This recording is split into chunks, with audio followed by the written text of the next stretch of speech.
Bagdana police સ્ટેશનમાં જે ગુનો નોંધાયેલો છે આપ લોકો જાણો છો. અત્યાર સુધીમાં સીટે પહેલાં શરૂઆતમાં 8 આરોપીઓની ધરપકડ કરવામાં આવી હતી અને બાકીના કેટલાક આરોપીઓની પણ ધરપકડ અત્યારે કરવામાં આવી છે. આ તમામના નિવેદનો, સંયોગિત સાક્ષીઓના નિવેદનો, કોલ ડિટેલ્સ અને તમામના આધારે જયરાજ આહિરને પણ 3 દિવસ પહેલાં અહીંયા બોલાવવામાં આવેલા હતા આઈજી કચેરીએ.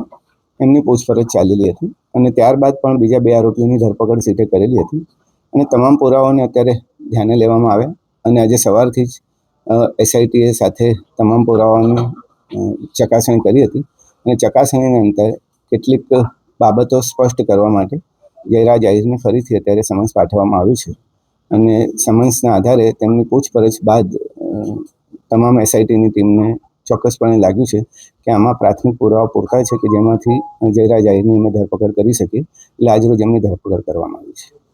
કેવા પ્રકારના પુરાવા જયરાજ આહિર વિરુદ્ધ મળ્યા છે જેને લઈને ધરપકડ કરાઈ છે?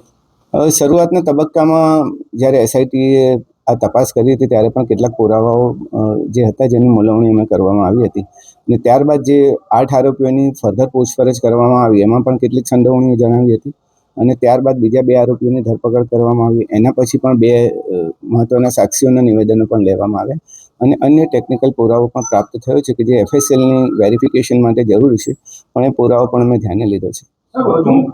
જયરાજ આહિરનો સાહેબ આમાં રોલ શું છે? જે જયરાજ આહિરનો રોલ તમે જે પૂછો છે એ પ્રમાણે છે કે ઘટના તમે જાણો છો કે બુટલેગરે હુમલો કર્યો અને કોઈ બાતમીના આધારે સત્ય દેખાઈ રહી નથી. એકચ્યુઅલી જે આરોપીઓ જે છે રાજુ, નાજુ અને અન્ય લોકો પણ એ પણ જયરાજ આહિરના સંપર્કમાં પહેલેથી જ હતા અને મોટાભાગે એ તમામનું અને જયરાજ આહિરનું પોતાનું પણ રોષ હોવાનું કારણ સ્પષ્ટ થયું છે.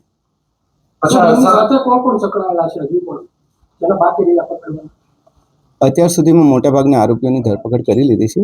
ટેકનિકલ ડિટેલ્સના આધારે પણ શક્ય છે કે કેટલાક આરોપીઓ હજુ મળી શકે અથવા તેમના પુરાવા અમારે વેરીફાઈ કરવા પડશે. સર, તત્કાલીન પીઆઈ ડીવી ડાંગરનો શું આમાં બેદરકારી ભર્યો રોલ છે?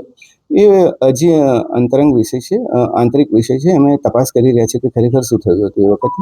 હાલ પૂરતું અમારું ફોકસ ઇન્વેસ્ટિગેશન પર હતું.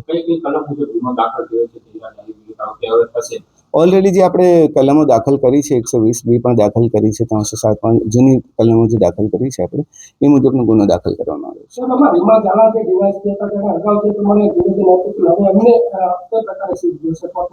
છે. અત્યારે પ્રાથમિક તપાસ એસપી શ્રીને સોંપવામાં આવી છે, એનો રિપોર્ટ આવતા વાર લાગશે. જયરાજ આહિરે જ હુમલો કરાવ્યો છે કે બીજી કોઈ ટેકનિકલના આધારે એની ધરપકડ કરી છે એના આધારે કરી? પ્રાથમિક માહિતીઓ, નિવેદનો, કોલ ડિટેલ્સ, એકબીજાના લોકેશન્સ, એકબીજાના સંપર્કોને આધારે તમામ લોકો હુમલામાં સંડોવણી ધરાવે છે. અચ્છા સાહેબ, આરોપીઓ છે તે માર મારતી વખતે વિડીયો કોલ કર્યો હતો. કોને વિડીયો કોલમાં બતાવી રહ્યા હતા? વિડીયો કોલની તથ્યો તપાસવા માટે અમારે આઈપીડીઆર મંગાવવું પડે અને આઈપીડીઆર અમે માંગ્યા છે, આવતા વાર લાગશે, ત્યાર પછી સ્પષ્ટ થશે. અચ્છા સર, એવી પણ માહિતી છે જે દિવસે રિકન્સ્ટ્રક્શન કરવામાં આવ્યું હતું ત્યારે 2 શખ્સો છે તે થેલો ભરીને પૈસા લાવ્યા હતા અને મોબાઈલ લાવ્યા હતા. પોલીસ એવું કહી રહી હતી કે અમે જ બોલાવ્યા છે. તો મોબાઈલ શું બદલાવી નાખ્યા છે? કેટલીક વાતો જે આવી હતી અમે વેરિફિકેશન કર્યું હતું અને તમામના સાચા મોબાઈલ અમે રિકવર કરી લીધા છે. અચ્છા સાહેબ, જયરાજ આહિરનો સાચો મોબાઈલ છે તે મહુવાના કોઈ વ્યક્તિ પાસેથી મળ્યો છે? ના, હજી એવી ડિટેલ અમારી પાસે નથી. કેટલા દિવસ વીતવાનું કારણ શું? 26 દિવસ પછી ધરપકડ? તમામ પુરાવાનું અમે ધ્યાન લીધેલું હતું. પહેલા 4-5 દિવસ જે 2-3 દિવસની તપાસ ચાલી, ત્યારબાદ ફરીથી અમે તમામ તથ્યોને રિકન્સ્ટ્રક્શન અમારી રીતે કરેલા હતા. તમામ નિવેદનો પણ ફરીથી કરવામાં આવ્યા હતા અને થોડું ઇન્વેસ્ટિગેશનમાં એવો પણ ટાઈમ નથી લાગ્યો જેવું તમે કહો. અચ્છા સર, એવી પણ વાત છે કે આમાં જે 8 આરોપી છે તે પૈકીના 6 આરોપી છે તે બોગસ આવી ગયા છે. તેમાં કેટલી સત્યતા? એ હજી સુધી તપાસના તથ્યો અમે ચકાસી રહ્યા છીએ, એવું હજી સુધી નીકળ્યું નથી. સાહેબ, પ્રાથમિક તપાસમાં એવું લાગી રહ્યું છે કે જે ડીવી ડાંગર છે તત્કાલીન પીઆઈ તેમજ જે ડીવાયએસપી હતા તત્કાલીન રીમાબા ઝાલા તેમની આમાં છે તે બેદરકારી છે.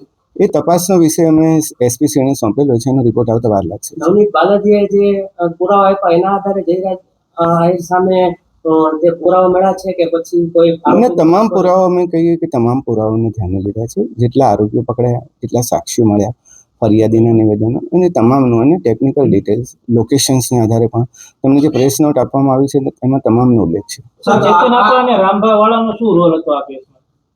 એક મહત્વના સાક્ષીઓ છે. સર, તપાસ દરમિયાન સોશિયલ મીડિયામાં ઘણા લોકોએ આક્ષેપ કર્યા છે. કોઈ તમારી સામે આવ્યું છે? કઈ ટાઈપના આક્ષેપો? જે માર માર્યો હોય, મકાન પાડી દીધા હોય, ધાક ધમકી આપી ના, અમારી પાસે એવા અને કોઈ મહત્વની સાહેબ વાત એ હતી કે આટલા સમયગાળા દરમિયાન સોશિયલ મીડિયામાં વૈમનસ્ય ફેલાવે એવી ઘણી બધી પોસ્ટ વાયરલ થઈ હતી. તો એ માટે પોલીસે કઈ કાર્યવાહી કરી હોય અથવા કરવાના હોય, કારણ કે બે સમુદાય વચ્ચે સામસામે આવી ગઈ. એસઆઈટીનું કામ અત્યારે સઘન તપાસનું હતું. અમે એસઆઈટીની રચના ઓબ્જેક્ટિવલી ફક્ત ને ફક્ત તપાસના તથ્યો પર ધ્યાન રાખવાનું હતું. લોકલ પોલીસ ડેફિનેટલી કાર્યવાહી કરશે. સાહેબ, એક પરિવાર આરોપીના પરિવારજનો જણાવ્યું હતું કે તેમના ઘરે પોલીસ અધિકારી પણ ગયા હતા.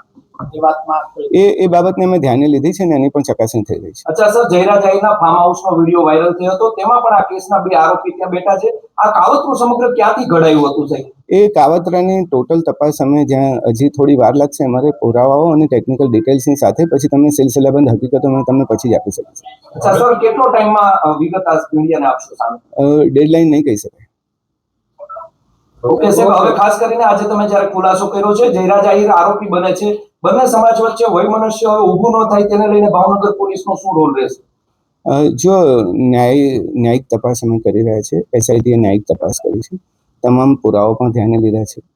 આક્ષેપો પ્રતિ આક્ષેપો તો થતા રહે છે, પરંતુ હજી સુધી એવું કોઈ વૈમનસ્ય ઊભું થાય એવું જણાયેલું નથી. અને છતાં પણ આ પ્રકારનું થાય તો અમારી અપીલ છે કે આ પ્રમાણે સોશિયલ મીડિયાનો ગેરઉપયોગ કેટલાક લોકો ના કરે. સર, એવી પણ આજ સવારથી ચર્ચા ચાલી રહી છે, કોળી સમાજ છે તે 1 તારીખે મહાસંમેલન બોલાવે છે, જેને લઈને આજે એસઆઈટીને સરકાર દ્વારા આદેશ આપવામાં આવ્યા છે કે જયરાજ આહિર સામે પૂરતા પુરાવા હોય તો તેની ધરપકડ કરવી. મેં પહેલા જ જણાવ્યું કે એસઆઈટીનું કામ સઘન તપાસનું હતું.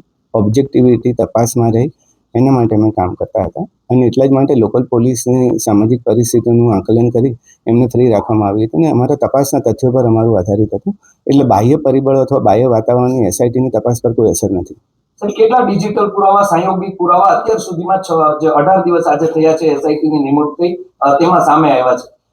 સીડીઆર અમે બધા મોબાઈલને પ્રાપ્ત કર્યા છે. તમામ આરોપીઓના મોટાભાગના આરોપીઓને એક સિવાયના તમામ આરોપીઓના મોબાઈલ પણ પ્રાપ્ત કર્યા છે. કેટલાક રેકોર્ડ પણ મેળવ્યા છે અને આઈપીડીઆર પણ મંગાવ્યા છે. આ ઘટના દરમિયાન પોલીસ ઉપર પણ રાજકીય પ્રેશર હતું ખરી?